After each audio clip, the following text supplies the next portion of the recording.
All right, let's open with a moment of silence, followed by the serenity prayer. Serenity prayer. God, grant me the serenity to accept the things that I cannot change, the courage to change the things that I can, and the wisdom to know the difference. All right, this is what I have in my mind. And I know that my mind is attached to the universal mind. I have did book studies before. The entire book study, 164 pages, it usually takes around a year.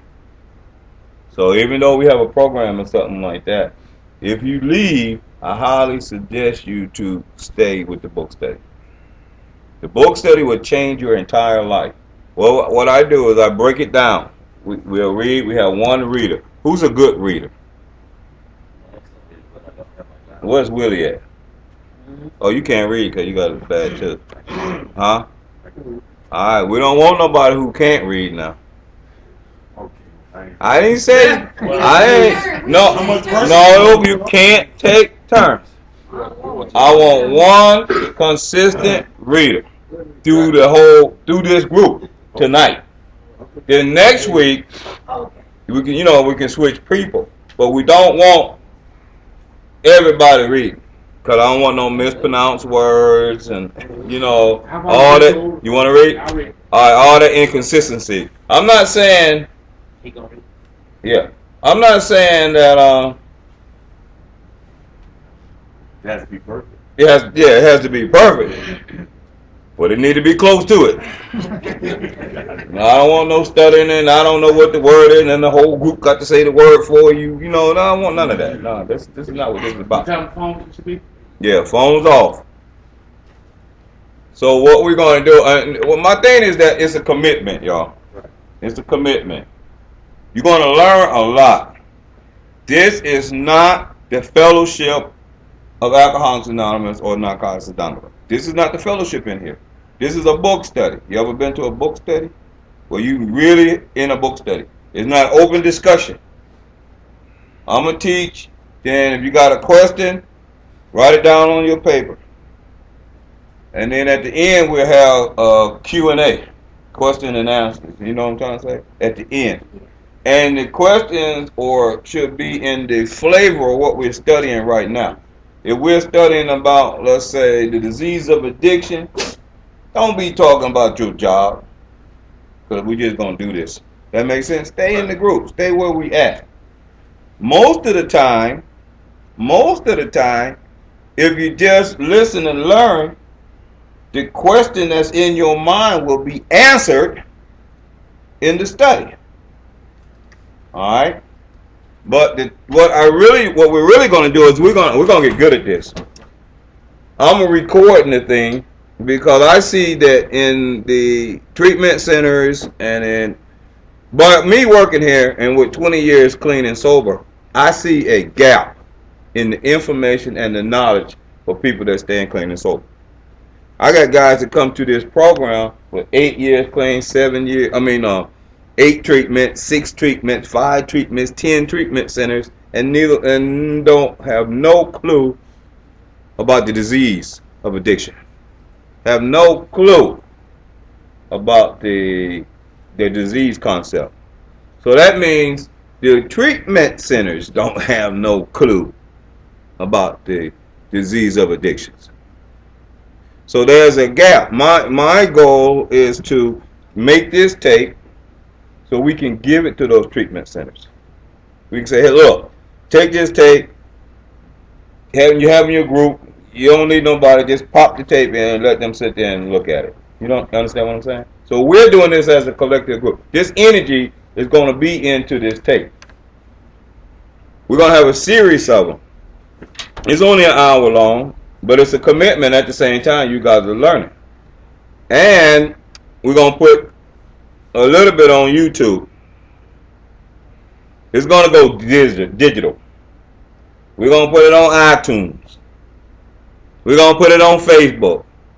In fact, we're going to give this class to the world. The entire world will get this class. It's about time. This is going to be the most popular book study on the planet. That's what we're doing. The most popular, the most used, the most studied book study on the planet Earth. And we got life on Mars, we going.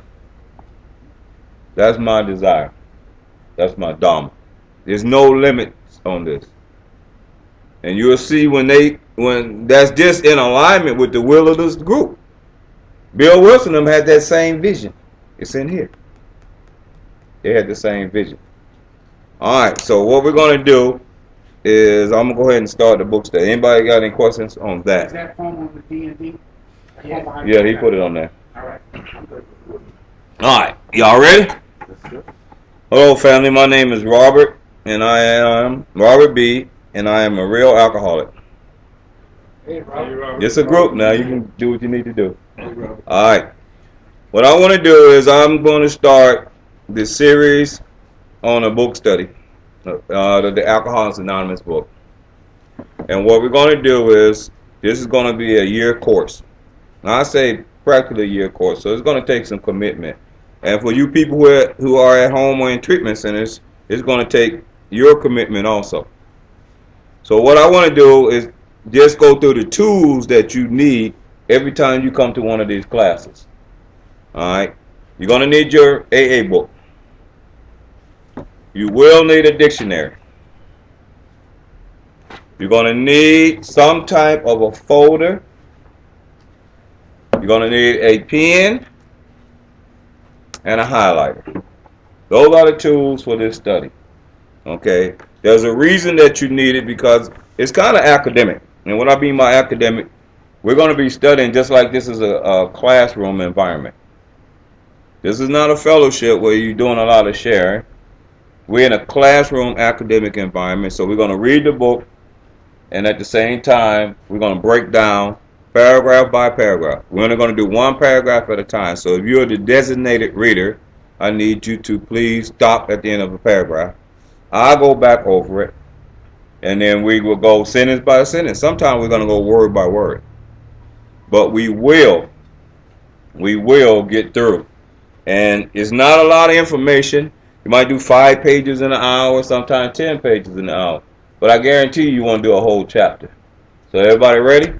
Yeah. All right, let's begin. Alcoholics Anonymous. If you turn your book to the first page, the very first page, the blue page, I ask that when you start a book study, you start on this page, right here. It's blank. It's blank for a reason. The reason it's blank because we want you to be open-minded. We want you to take all the information that you probably have learned up to this point and set it aside and become open-minded. All right. The next page says Alcoholics Anonymous, right there. Alcoholics Anonymous. And a lot of people ask me, said, when shall I start a book study? Well, if you can see Alcoholics Anonymous, I didn't ask you could you read it, because we're going to break it down. But if you can see Alcoholics Anonymous, you're ready to begin. And if you can't see it, it's okay. It's in Braille, audio, any form or fashion, you can get this information. So it doesn't make a difference. The next page, you turn to the next page, it says other books. These are recommended books. But for this study, we're not going to go into these books. We're only going to go into the first 164 pages of this book. At the top of the next page, it says Alcoholics Anonymous, the story of how many thousands of men and women have recovered from alcoholism. The 4th edition. We're reading out of the 4th edition. Everybody had a 4th edition, or anybody have anything different? Alright. Let's take a look at that page right there. I'm going to break it down. Alcoholics Anonymous, the story of how many thousands of men and women have recovered from alcoholism. That's why you need your dictionary. If you look up the word recovered, anybody want to tell me what that means? What does recover mean? To recover. to return back, to get back. So we are recovering or recovered from a hopeless state of mind and body. What they're saying, they're not saying that they're cured from alcoholism. They have returned to a condition that they don't have to suffer from alcoholism any longer. All right? And this is the 4th edition. Then at the bottom it says Alcoholics Anonymous World Service, Inc. Let's go to the context. I'm going to go kind of fast through this because I want to get to the meat of the information that we need to do tonight. The book is basically broken down into 3 parts. Can you close that door for me?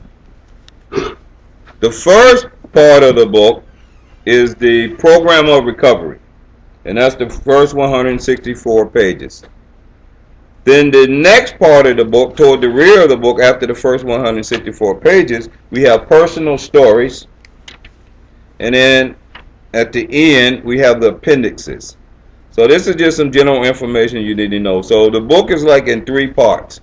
It's kind of like the first part will be the program, let's say like that. Then you have the personal stories. And then you have appendixes at the end.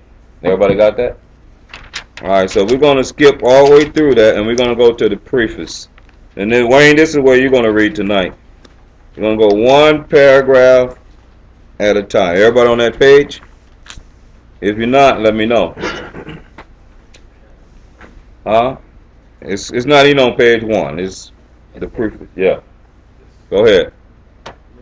This is the 4th edition of the book Alcoholics Anonymous. The first edition appeared in April 1939, and in the following 16 years, more than 300,000 copies went into circulation. The second edition, published in 1955, reached a total of more than 1,150,500 copies. The third edition, which came off press in 1976, achieved a circulation of approximately 19,550,000 in all formats. All right, this is the preface. This is the 4th edition, so that means this is the 4th time this book has been written out. All right, copyrighted. The first one came out in 1939, April 1939. And in April 1939, the very first big book was not blue. It was a huge red book. It was red. And I checked on eBay and not too long ago, and I seen one for sale, and it was running on like $5,000 something. But it was blue. I mean, it was red. It wasn't a blue book. It was a red one. So if you're out picking up donations or going to a flea market or something like that, just bring it over to me. I'll buy it from you. I'll give you what we sell books downstairs for, $1, 75 cents. I'll give you $1 for it. Alright, in the following 16 years, more than 300,000 copies went into circulation. The second edition, published in 1955, that's the year I was born, reached a total of more than 1,150,500 copies. The third edition, which came off the press in 1976, when some of y'all were born, achieved a circulation of 19.5 million copies. So it's a huge number of AA books in circulation now. And the reason that we have to kind of like use the dictionary is because I have done this for a long time, and I found out that a lot of people, I'm talking about 20 million copies of this book is around, and most people just carry the book. They have no concept what's in it. They never studied it. They never researched it. They just know that there is an Alcoholics Anonymous book, and they go to a lot of meetings, but they never read it, or they never get any information out of it. And before I go any further with the book, I want to show you something that's very, very dear to me. It's a dictionary. If you don't read and study for yourself, you're just allowing me to explain to you what I think it is or my opinion of it is, and I could be wrong. Because I might not, that ain't going to probably happen in here, but I might not have studied anything and gave you something wrong. You give it to someone else wrong, and we got a total amount of wrong information going out. Now here's the deal. We know, and I'm just going to jump ahead before we get into the book study. We know that the disease of addiction is twofold. That's by William D. Silkworth. We know that we suffer from a mental obsession and a physical allergy. We know this. We have a disease and we have a disease concept. That's the first thing you must understand in a 12-step program. All right? We suffer from alcoholism. They say we're alcoholics. Alcoholism. What does the word, and I'm asking this anybody in the group, I don't need everybody, what does alcoholism mean?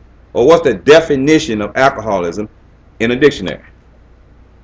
Anybody got a clue? Anybody read it first? Anybody ever looked up that word, alcoholism? You did? I don't remember what it said. Okay. So anybody know what it says? That's my point.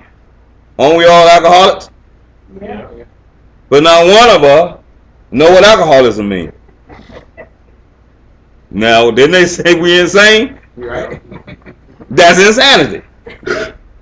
They have the breast cancer, the American Cancer Society is having the breast cancer march in early April here in Atlanta. Do you think those women and a few men that suffer from breast cancer out there, and there's hundreds of thousands of them, do not know what cancer means? You think they're out there marching and have no clue what cancer means? I don't think so. I'm pretty sure they're aware what cancer is. But we have a room full of alcoholics that, this is crazy, that don't know what alcoholism is. I know you got it. You was in the class last week. Fudging. Cheating. I'm going to tell you what it means at the dictionary. Alcoholism, an addiction to the consumption of alcoholic liquor, or the mental illness and compulsive behavior resulting from alcohol dependency. It's a mental and physical behavior resulting from alcohol dependency. The word says in the dictionary it's a mental and physical dependency. That sounds like the disease concept to me. Right off the rip, it's telling you you have a disease. The word tells you have a disease. How can 6 treatment centers, somebody go through 6 treatments and miss that? People been all my life for drinking and drugs. I don't know about y'all. My family and family members and people around me, people on my job, people, my friends, all was calling me an alcoholic, telling me I suffer from alcoholism. I come in treatment and I still don't know what alcoholism means. Use the dictionary, family. Study your words. Before you even coming out the door, it's telling you about the disease concept. So how can you go to 10 treatment centers, Willie, and don't know what the disease is? It's insane, ain't it? Alright, let's go to the next chapter. We're still in the prefix, because this book has become. Because this book has become the basic text for our society and has helped such a large number of alcoholic men and women to recovery, there exists strong sentiment against any radical changes being made in it. Therefore, the first portion of this volume, describing the AA recovery program, has been left largely untouched in the course of the revisions made for the second, third, and fourth editions. The section called The Doctor's Opinion has been kept intact, just as it was originally written in 1939 by the late Dr. William D. Silkworth, our society's great medical benefactor. All right, because this book has become the basic text for our society. A textbook is a book that contains information. All right. If you take any class, whether it's cooking class, computer class, swimming class, any type of class or any type of academic environment, they will give you a textbook.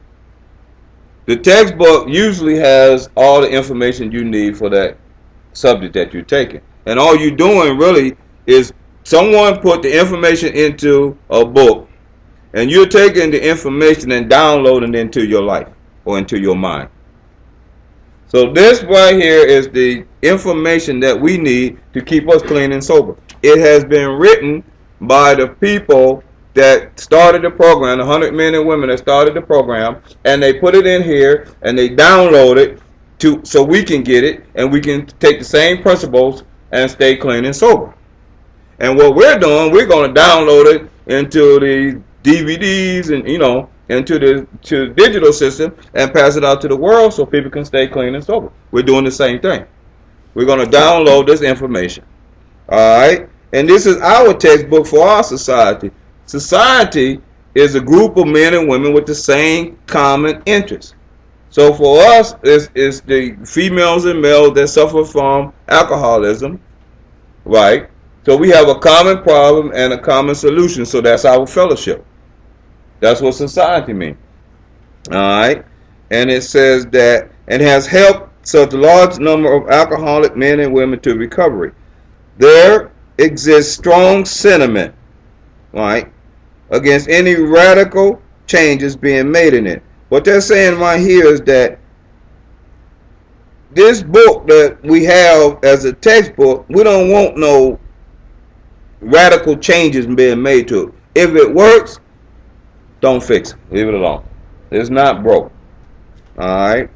Therefore, the first portion describing the AA volume, the first portion of this book describing the AA recovery program has been left largely untouched in the course of revisions for the second, third, and fourth edition.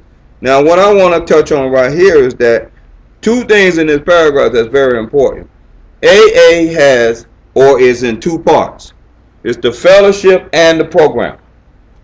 The fellowship and the program. That's what we're talking about. The first portion, remember I told y'all earlier that the first portion of this book is the program. Alright, so we have a fellowship and we have a program. Alright, so AAs consists of a fellowship and a program. You go to meetings, that's the fellowship, and you do the 12-step work, that's your program. Two different things. Blend together. You need both of them, but it's two different things. I know a lot of professional fellowshippers. They do not do the 12 steps. They do not take inventory. They do not do confession. They do not make amends. But they go to a lot of meetings and they're professional. When you hear them speak, you would think Jesus Christ was talking in there. And then you see them relapse. They're not programmers. They are professional fellowshippers.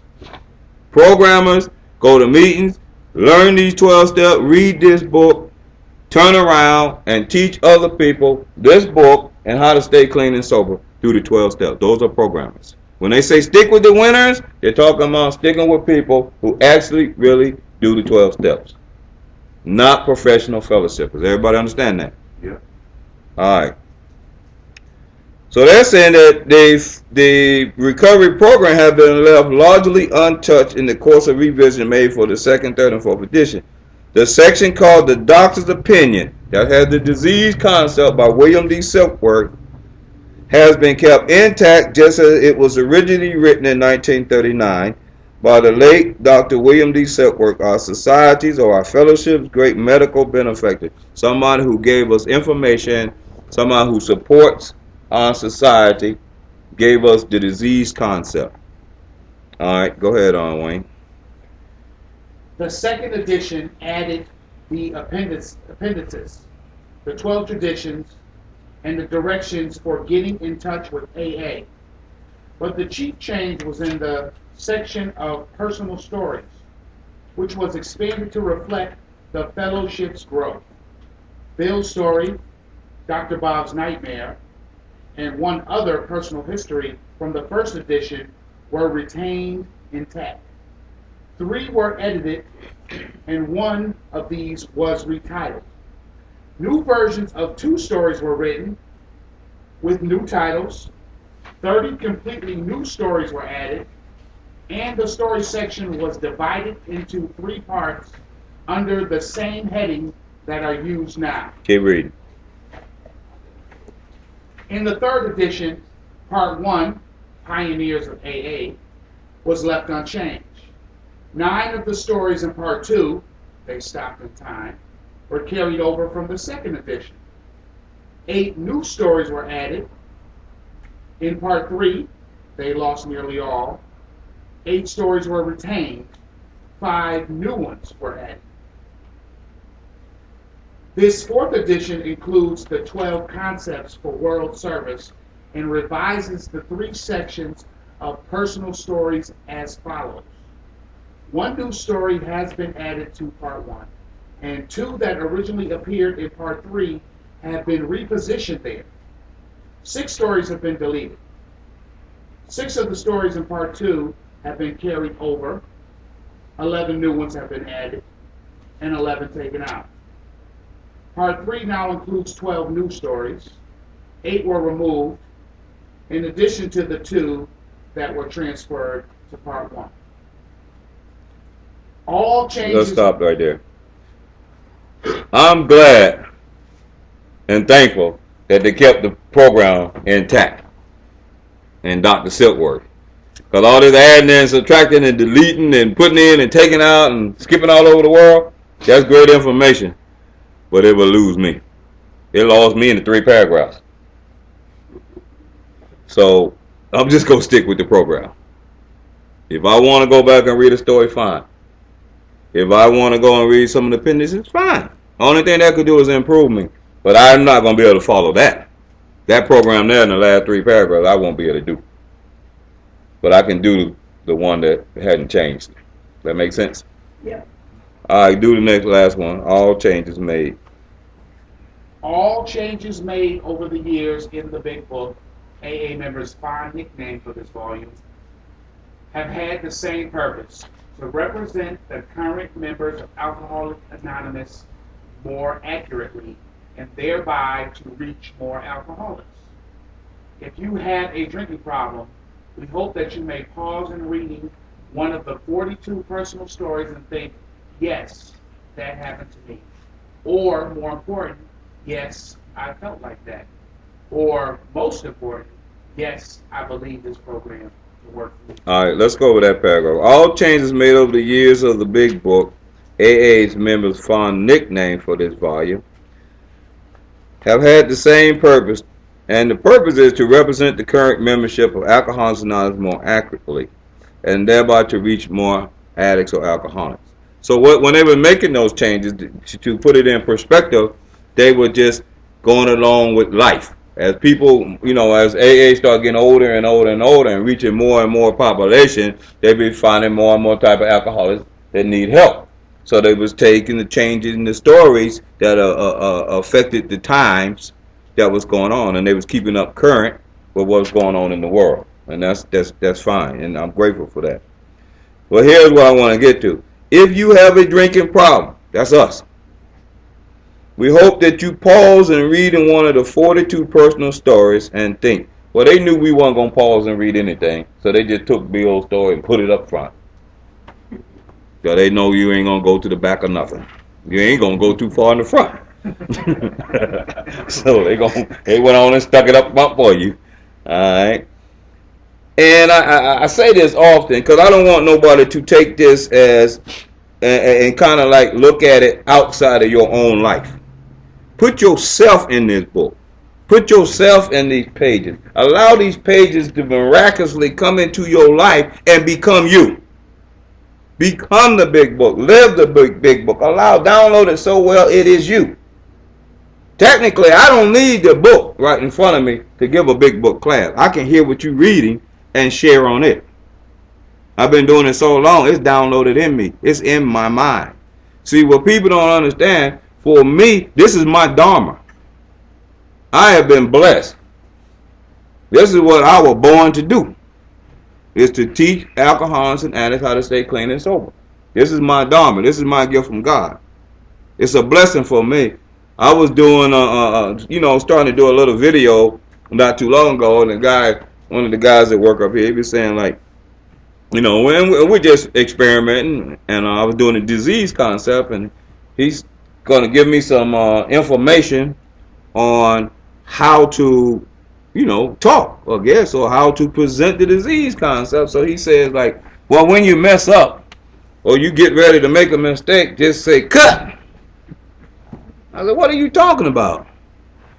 Well, you're going to mess up. I said, nah, buddy, you got this wrong. I am not acting.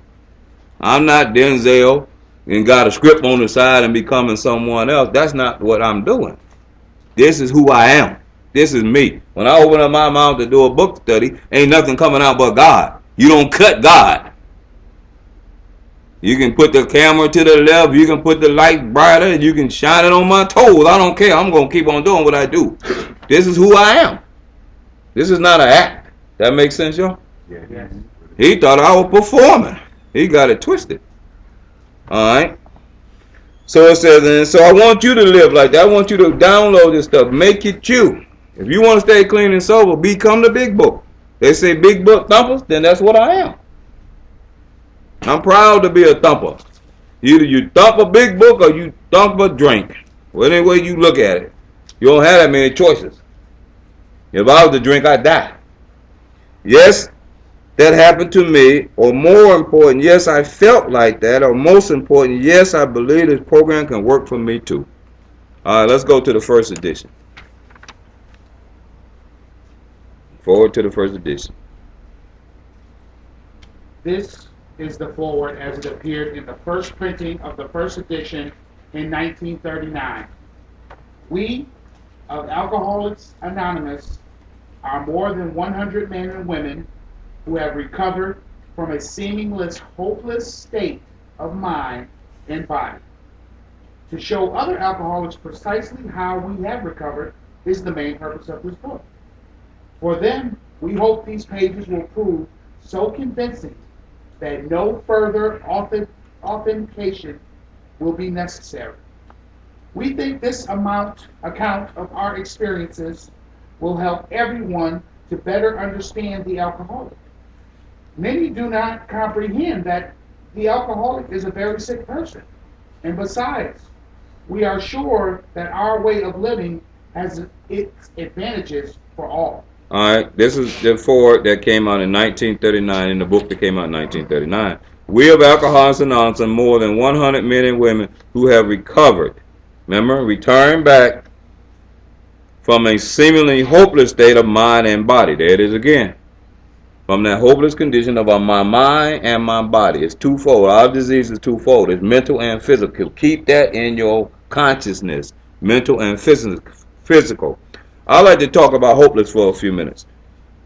When I first came, because I was a college grad, I was a military officer. I went to numerous military colleges, classes, schools, whatever, NBC school, CBS school, and water and ranger school and airborne school and all that. I had a lot, and at sometimes in my life I had a lot of money, homes and everything. So I didn't consider myself hopeless, right? So what my sponsor did, he had me just take a little piece of paper, and I'm gonna just give you a little formula, and right down the middle I drew a line, and then at the top I wrote hopeless. And he had me to write down everything that I thought was worthwhile in my life. So this is a little homework assignment for you guys. Write down everything you think was worthwhile in your life. So I put down family, right? And I put down my cars. I put down education. I put down money. I put down paying bills was important to me. I put down kids. I put down wife. I put down my mother, my father. I put down everything I could think of. He told me come up with about 20 things. I put on my phone bill. I put down my job, such and such. So what I had to do was to see was I hopeless or not. I had to ask myself on each one of those items that I thought was worthwhile in my life, was it alive or dead? The question is, when I was using or drinking, was these things that's worthwhile to me alive or dead? Then I had to go back to the list. My family, when I was using, and I was a chronically homeless person, was it alive or dead? What y'all think it was? Dead. Dead. My paying bills to my bill collector. Dead. My education. Dead. My relationship with my parents. Dead. My car. Dead. My rent. Dead. My church. Dead. Y'all got the answer? Yeah. If most of the things that were worthwhile to you end up on the dead list, you're hopeless. After I spent that 10-minute exercise, I never considered myself not to be hopeless in certain points in my life, because I was. Alright? So, it says that we of Alcoholics Anonymous are more than 100 men and women who have recovered from a seemingly hopeless state of mind and body. We need that on the workbook. To show other alcoholics precisely how we have recovered is the main purpose of this book. We was talking about that earlier, John. Remember that? Yep. So right here it says the book, the alcoholics and addicts, the 100 men and women that put this together, they put this together to show alcoholics precisely. That means to the point, right? Not leaving anything out. Go to the dictionary, it tell you 100% pure, uncut. They're going to show you how that they recover. Now you have to do it precisely and to the point, because if you leave a little hole like this, an alcoholic will wiggle through it and go get drunk. They'll figure out how to squeeze through that little hole to go take a drink. So they closed the hole precisely how we did it. Is the main purpose of this book. If you want to know how to stay clean and sober, you must study the book. You must study the book. For them, we hope these pages will prove so convincing that no further authentication will be necessary. You really don't have to go outside the first 164 pages of the book to stay clean and sober. It's all in the program of recovery. Alright? It says that we think this account of our experiences will help everyone to better understand the alcoholic. It not only helps us, but it helps our family members, people, our friends, and our employers to better understand us too. But just don't worry about them. If we don't understand ourselves, then you're just going to have some understanding people around you, and you're going to be drunk.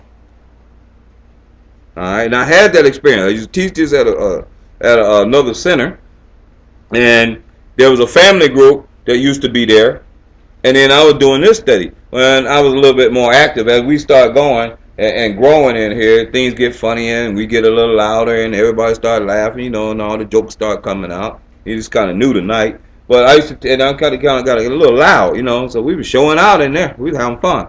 But the family, the husbands and the wives that were down the hall, they were hearing us. So their class cut out like 45 minutes before ours, so they used to leave their family group and then come over to our group, and we put up chairs in the back, and they would all sit in the back, and then they would just join our book study. So what I found out, and from doing it week by week, I would look out in the audience, I see that the wives and children would be in our study, and the husband wasn't there. The alcoholic wasn't there. The wives or the family members was getting a better understanding, and it wasn't just wives, it was vice versa too. Well, the family members were getting a better understanding from coming to the group than the alcoholic did. The alcoholic relapsed, and the family members was working the 12 steps, changing their lives while the husbands were gone. So I seen this with my own two eyes. All right. So it says that many do not comprehend that the alcoholic is a very sick person. This is a disease. I'm going to say that over and over and over, and I'm going to show you the disease when we get to Dr. Silkworth. but the doctor's opinion. But my point is that not only do other people do not understand that we're sick people, we don't know that how sick we are. And besides, we are sure that our way of living has its advantages for all. Our way of living is a 12-step way of living. All right, let's keep going. It is important that we remain anonymous because we are too few at present to handle the overwhelmingly number of personal appeals which may result from this publication. Being mostly business or professional folk, we could not well carry on our occupation in such an event. We would like it understood that our alcoholic work is an avocation. All right, you know how we go to meetings and we say that let's keep this anonymous? Don't tell your last name and don't say what was said in the meeting. Don't go out and tell everybody else. That ain't been working around here. I can tell you that. But let's go to the source and find out why they did that. It tells you right here in this book why they wanted to be anonymous. And you kind of imagine why. You got to use your imagination a little bit. It says, it is important that we remain anonymous. What does anonymous mean? Unknown. Unknown. Because we are too what? Few. At present to handle the overwhelming number of personal appeals which may result from this book publication. So it was only a few of them. 100. They putting out a book saying, look world, we got a remedy, a spiritual remedy for alcoholics, for all your uncles and aunts and brothers and sisters that's addicted to alcoholism, that's drunk, that's family embarrassment, that can't keep their jobs, that's almost on their deathbed from drinking, they got cirrhosis of the liver, all over the world. We have something that works. If you ever sit at a park and you out there and you got a loaf of bread and the pigeons is around and you throw the bread out, what we call that when they come and attack it to eat it? Huh? They flock to it? Y'all call it bum rush, right? Well, any way you look at it, that's what happened to them. Alright? And they had to be anonymous, unknown, because they were going to get that bum rush. They were going to get that flock. They were going to get all the people that were very concerned for their family members to come to them and ask for help. And if that were to happen, it says right here, being mostly business or professional folks, they were business people. They were professional people. We could not well carry on our occupations in such an event. If you was a doctor and they didn't be anonymous because of fear. That's what I want to make sure. People think that they did it because of fear. I'm pretty sure fear has a little bit of element into it, but they wanted to carry on their own occupations and not have 1,000 people standing in their door, trying to get this cure or trying to, because they didn't know it was a cure or not, trying to help other people. So they wanted to be unknown, and I can understand that in case they was to be overwhelmed. We would like it understood that our alcoholic work is an avocation. They were doing this just to help people, for service, for free. It wasn't their real jobs. Like me standing up here right now doing this book study is not my job. I'm doing this for free. I'm doing it because it's a gift. I'm doing it because it saved my life, and I wanted to save you guys' life.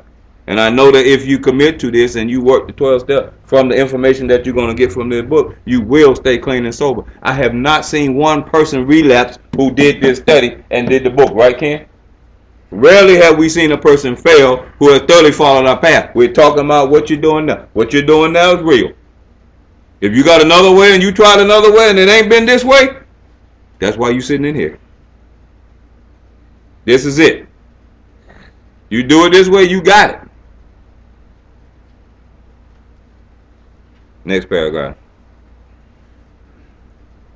When writing or speaking publicly about alcoholism, we urge each of our fellowship to omit his personal name, designating himself instead as a member of Alcoholics Anonymous. They asking all these people to, whenever you're writing about AA or, you give your testimony or you speak in public about it, omit your personal name, which is your last name. There could be 20 Roberts in here, but tonight there's only one Robert Barber. That makes sense. That's my personal name, Barber. So it'd be Robert B, Ken M. They didn't want you to put it out like that, and they got their reasons. Do the next one. Very earnestly, we ask the press also to observe this request, for otherwise we shall be greatly handicapped. So, handicap means what? Shorthand. Shorthand, disabled, Disadvantage. So what they're saying is that if, let's say, it was a doctor or a lawyer that had a solution to AA, and they found out that he had it, and everybody started coming to him like that, and the press gave it out, Good Morning America or something like that, told about it, and everybody came to him. You think he can carry on his occupation? No. So they wanted to keep it concealed. Do the next one. We are not an organization in the conventional sense of the word. There are no fees or dues whatsoever. The only requirement for membership is an honest desire to stop drinking. We are not allied with any particular faith, sect, or denomination, nor do we oppose anyone. We simply wish to be helpful to those who are afflicted. All right, Wayne, this one done went off. Maybe Eddie done unplugged it. All right. Still going. It was dark, though. Yeah, but they might have kicked the plug. Kick the plug. All right. So it says that we are not an organization in the conventional sense of the word. There are no fees or dues whatsoever. The only requirement for membership is an honest desire to stop drinking. If a drunk was to come up here right now, stagger up the steps, walk in this office, sit down in here and say, look, y'all, I want to be an AA member, and I really, really don't want to drink no more. Is he a member? Yep. Yes, he is. Yeah, if you have an honest desire. If you come in here and say, look, I'm going to sit in here, but I'm going to drink my beer. And then when I leave, I'm going to take it and get me some more. Are you a member? No. Nah. Alright. We're not allied with any particular faith, sect, or denomination, nor do we wish to oppose anyone.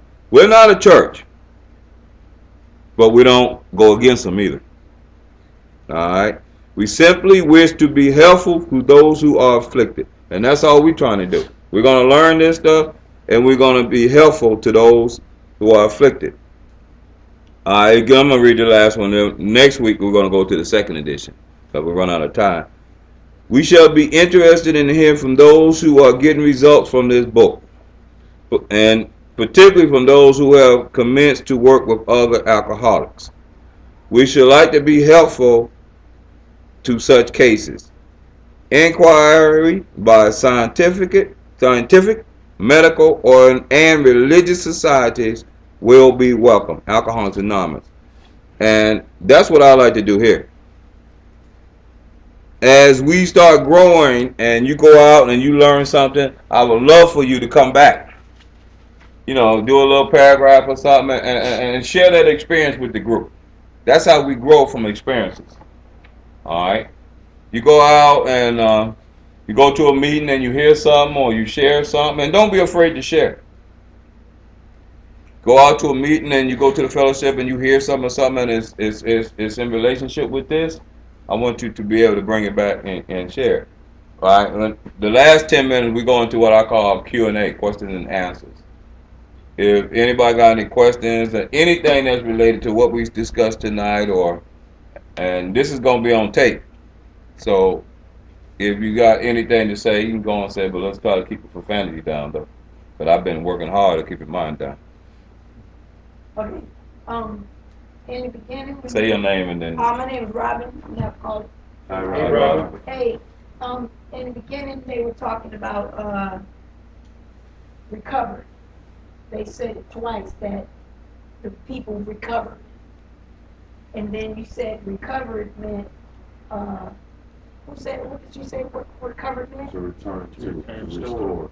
To be restored. Mm-hmm. And then, but then in the other groups that I've gone to, they say you never say, we never recover. We're always recovering. So I wonder why is it the discrepancy that way? Well, they don't know what they're recovering from. We recovered from a seemingly hopeless state of mind and body. That means that my mind, when we get into the disease concept, you guys will know. I don't wake up in the morning obsessing about no drink or drug. I don't do that. I don't get up in the morning or I'm on my way to work and I got 10 things I need to do. I need to call Ken, check on the trucks, make sure we got enough money, feed the dogs, get some coffee. I got like 5 things going on in my mind. That's normal stuff that people do every day. And on my way, nothing in my mind says today, 20 years later, deep. Hold it, Robert. Before you go do that normal stuff, just go get you a drink. Get the beer first. Then once I drank the beer, and the physical allergy or the phenomenal craving kicks in, my body starts craving for more and more beer because I have an allergy. I don't do none of that. I don't even show up to work. I chase the allergy, the craving. Then 12 o'clock, I call Ken every morning, man, I couldn't make it. I'm sorry. I'm going to have to take a day off. See you when I see you. You know what I'm saying? So we recover from that. I think they got cured and recovered wrong. If you understand the book say that we do recover. That's why in the beginning I told you, and I'm not saying it against you, to have an open mind. Because what you hear in that book is not what you're going to hear in the fellowship. Did I not say that? You recover from a hopeless state of mind and body. You don't have to have no mental obsession that's going to override your normal thinking and have you to go do something outside of what you're supposed to be doing. If the thought was to come, sometime, early in my recovery, 2 years, up to about 2 years clean, I'll be going somewhere and my mind might say, boy, it'd be sure nice to have you a nice cold beer. But since I studied this, I say, shut up, obsession. You go have a nice cold beer. I'm going on to the meeting. I was able to catch it and cast it out. See what I'm saying? It changed my prayer life, Chris. I used to pray, Lord Jesus Christ, please don't let me drink. Then my mind say, go get a beer. All right, God, I'm about to holler at you later. I'm going to drink this beer. At the same time, I'm praying and doing what I don't want to do. Don't know why I'm doing it, but I find myself doing it anyway. I must need a renewing of the mind. So we do recover from a hopeless state of mind and body, Rob. Anybody else?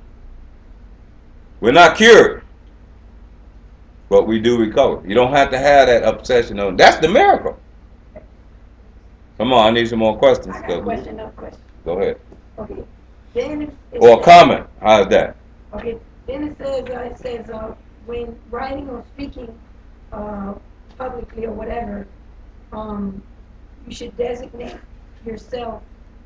I don't know if I'm reading right, but you should say you are a member of Alcoholics Anonymous. But in the meetings we say, well, some people say I'm a recovering alcoholic, some people say I'm an alcoholic. So I looked up alcoholic and it says, relating to or affected with alcoholism. And then alcoholism, y'all said, the dictionary says, continued excessive or compulsive use of alcoholic drinks. So why should I identify myself as an alcoholic when I'm not doing that anymore? You don't have to. So why I said, I'm robbing? Well, I always say I'm robbing, I'm a recover, just like the book said. And I say real alcoholic.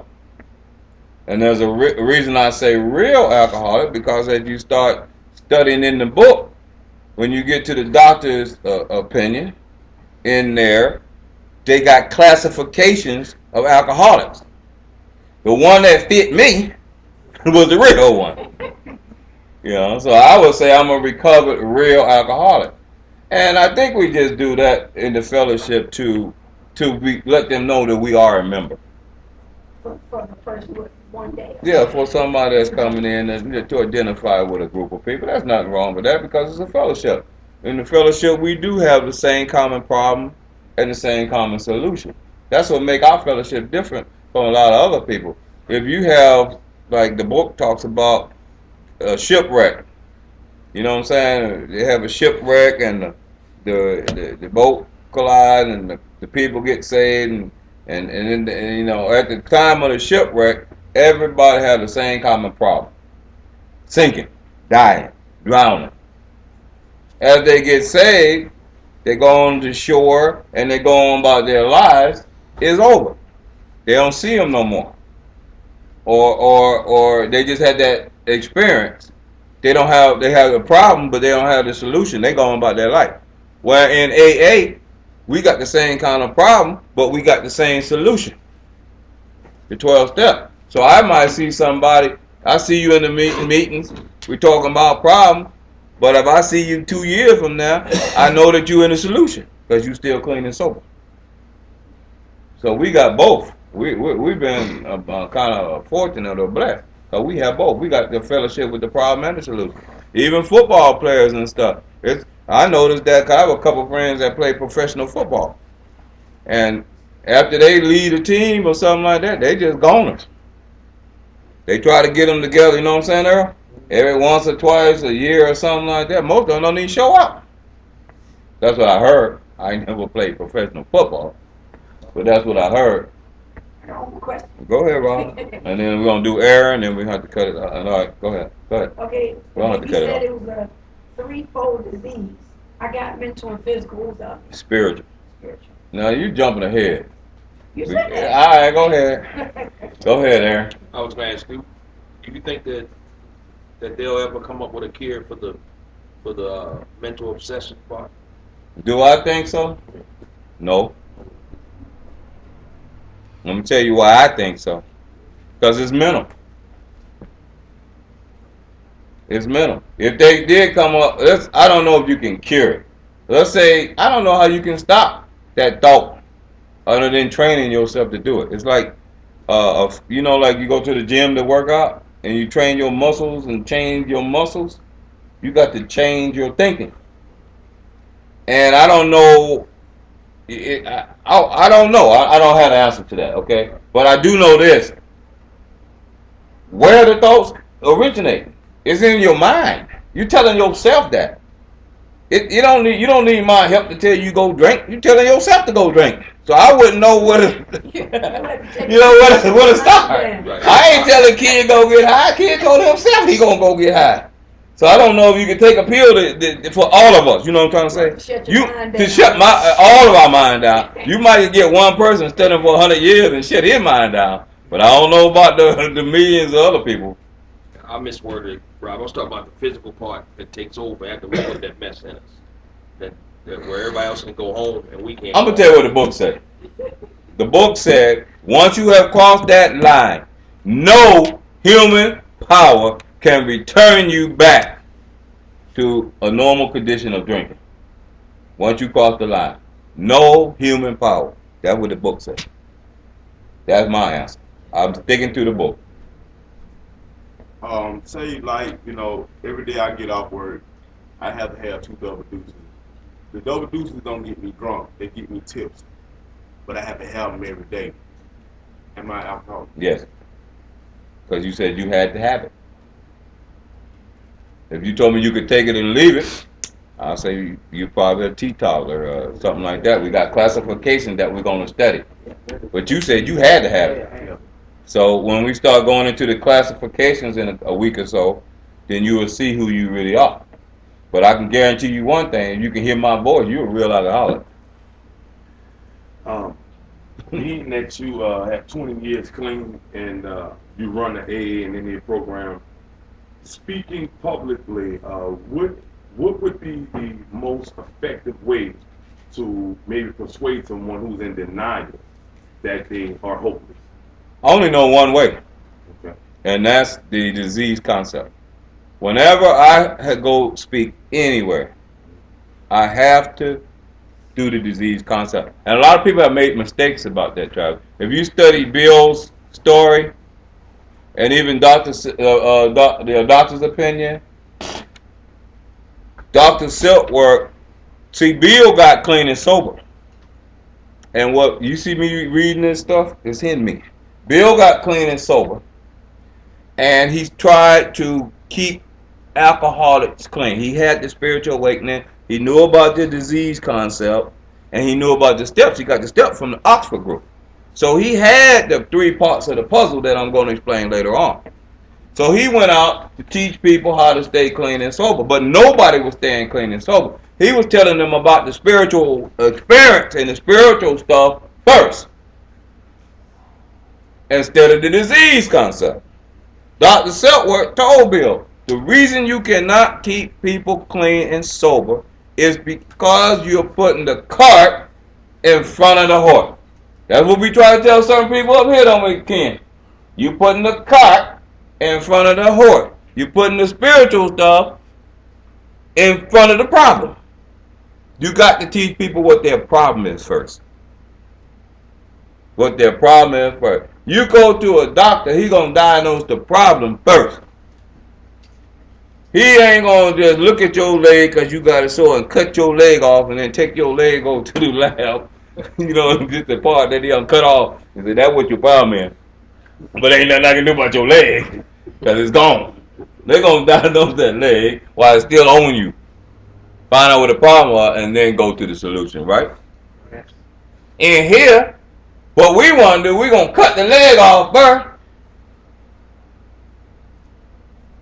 and then do the diagnosis. The solution is to cut the leg off. So everybody want to run and get the spiritual stuff first and then relapse because they don't know what the problem is. But the sad part about being is they don't try the spiritual remedy all the way up to the point of getting here.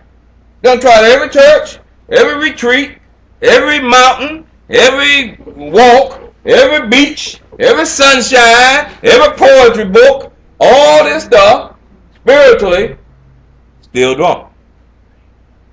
Years and years of spiritual type things, still drunk, end up in AA. And then get in AA, ain't been here 2 weeks, I'm ready to do my spiritual work. Just continue the spirituality. Dr. Silkworth said, hold up. Let's find out what the problem is. Let me show y'all what your problem is. Let's get the problem right. And then we're going to do spiritual stuff. And then when you get ready to do the step, you took the spiritual, you do the spiritual work, and everything else will level out. That makes sense? So there's a place for spiritual work. But in the beginning, you asked me, what do I teach? I teach the disease concept. I teach the problem first. If you don't know what the problem is, then you ain't going to the solution. That's why step 1 is the problem. It's right there. Step 1 is the problem. Step 2 is the solution. 3 through 12 is a plan of action. Kind of tricky, but all they're going to do is get you to the solution. So it really should be written, I can't change it, and it's not supposed to be changed, but it should be step 1, 3 through 12, then step 2.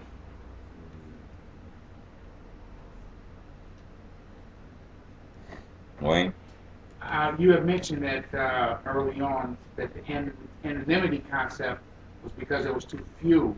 Is it necessary anymore? Well, I can't answer that. I'm going to talk about me. I'll tell you what happened to me. They was going to do an article on me and another guy, right? And the other guy, he was, I think, the Atlanta Journal-Constitution wanted to do an article, and they had chose him. And I was going to be second. It's 1996. About the work of helping people, right?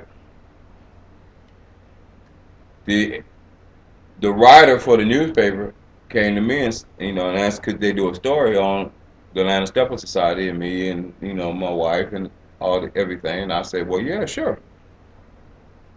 And they was following me around, writing up stuff and everything, you know. And then about 2 or 3 days had passed, because they was doing they did a whole page, a large article, right? And she says, well, we had chosen another guy. I kind of knew who he was. Well, he said he couldn't do it because of anonymity. So I'm glad he said it. I ain't got no anonymity when it comes to this one. And I was in the news. Well, all they were doing was a life story. He got it confused. He had the anonymity. But I figured everybody already knew that I was alcoholic. I ain't had nothing to hide. So you can tell my story. Go ahead, Ken, then we're going to close. That's why it's so important, and I'm Ken, I'm an alcoholic. Okay. That's why it's so important that people, when they come in this program, have to recognize that the now is a very big part of it. And that's really what happened with this guy you just described. That really is the answer to your question about why do I have to say I'm an alcoholic? Because people still want to deny. That's a good point, yeah. That's a straight up answer to that. People they don't want to be an alcoholic, but they are. In total denial. Yeah, that's a good thing. For whatever reason he did it, I'm glad it happened, because his show helped me out a lot. Got us on the map. Alright. So what we'll do, we'll close. Don't run out here though. I got another announcement. I don't want to put it on tape. Well, we can do it on tape. Alright, let's close with the Lord's Prayer, right? Moment of silence. Our Father, who art in heaven, hallowed be thy name. Thy kingdom come, thy will be done, on earth as it is in heaven. Give us this day our daily bread, and forgive us our trespasses, as we forgive those who trespass against us. And lead us not into temptation, but deliver us from evil. For thine is the kingdom, the power, and the glory, forever and ever. Amen. All right, this is what we're going to do. Next week, study forward to the second edition. All of that. That's a long one. Third edition and the fourth edition. It's about 5-6 pages. In order to do this, you should be studied your stuff, because I can tell you studied. You just study all of them? Let me say it again. Yes. Second edition, that's about 5 pages, maybe 6. The third edition is only 1 page, and then the fourth edition is only 2 pages. So we're only talking about 8 pages, maybe. Get your dictionary, look up the words, and we do that next week.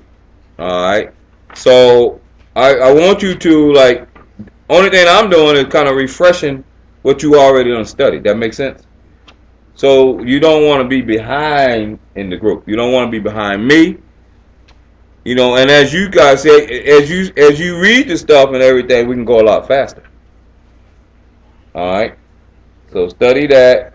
Get your dictionary. Look up the word. Write down any questions, and see if it don't get answered while we doing the group. If not, we carry forward. Now, what I'm going to do, and hopefully, is that we're going to have some DVDs of this group. Chop down, edit, cut down. A little small part of it will be on what you call that? YouTube. If you go to Robert Greg Barber, it'll be on there. I'll let y'all know. Channel. Huh? The Robert Greg Barber channel. Yeah. Not all of it, just a small part, right? And then if you go to, once we start going, especially when you get to the part about everything, you can collect them, burn it all, give it to your friends, you know what I'm saying? Take it to your meetings, whatever you want to do. Because I really want this information to be out for everybody. Anybody did not like it? Anybody learn something? Yeah. If you learn more, it goes a lot quicker, because when you just teach it and you save the questions for last, because I've been to so many book studies and I stopped so many people raising their hand asking questions. Teaching don't never get teaching. Right, yeah, you're supposed to do it at the end. This is the only way I learned how to do it. Yeah. I want to take a turn to get sidetracked. Yeah, I didn't know how to do it anyway. In fact, the guy who taught me, I went through this book study too, that's how I learned. The guy who told me you wasn't saying nothing in his group. He wasn't even gonna ask you no question. He didn't think you were worthy to even ask a question. Nothing. Cause he knew that it was gonna be sidetracked. Remember them days, King? You didn't have ain't no question and answer at the end, right, Eddie? Mm-hmm. You get up and leave. Cause they knew that you didn't have nothing to say. That's how strict it was, and they were kind of right. Oh, you taught later on with questions you asked them now. Yeah, everything get answered anyway if you just commit to the group. Everybody want to go home? Let's go. You can sit the reader right here. Next time, you can sit the reader right here so they can make sure they heard. I don't know how good I tried to be loud. What reader? Whoever read, because oh yeah, they can come up front. Yeah, they can come up front. But you know they gonna hear it because I